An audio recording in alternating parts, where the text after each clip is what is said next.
Vladimir Putin's ambitions were very well known to me and to others. He knew that once Yanukovych left, he had to take Crimea because of Sevastopol.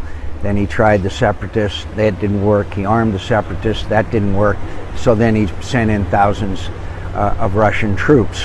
The fact is that they were slaughtering Ukrainians. There were hundreds killed, thousands in the hospitals. It's terrible.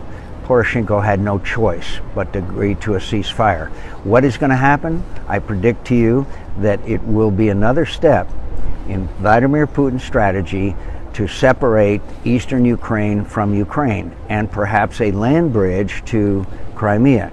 No, it's a very bad result. And again, we would not send weapons to the Ukrainians when they were begging for them. We wouldn't even give them intelligence because we didn't want to, quote, provoke Vladimir Putin. By showing weakness, we provoked Vladimir Putin. Who do you mean by we? The United States? The Sure. United States United working States, with the EU? and of course the Europeans, but I wasn't surprised about the Europeans. I was deeply disappointed in the United States of America when they begged us for defensive weapons and they wouldn't even do that. In fact, it was almost comical. They sent MREs.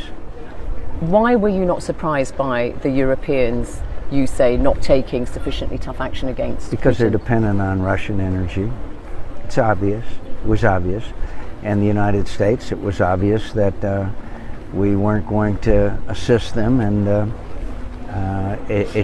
because they don't want to, quote, provoke Vladimir Putin. And there's nothing that provokes Vladimir Putin more than weakness. We have to understand that Vladimir Putin's ambitions are the restoration of the old Russian Empire. But he has never said, has he, that he wants eastern Ukraine to be incorporated into Russian territory? What he has said is, well, just a few days ago, he said, I could take Kiev in 2 weeks. But what he has said is that he wants Nova Russia, which is an old Tsarist phrase, which means he wants eastern Ukraine. He wants to make sure he keeps Crimea, and he would like to see, if he can get away with it, Moldova and the Baltics as well. That's what he wants to see restored. He cannot afford to see a free, democratic, prosperous Ukraine because the Russian people then would like to be like Ukraine.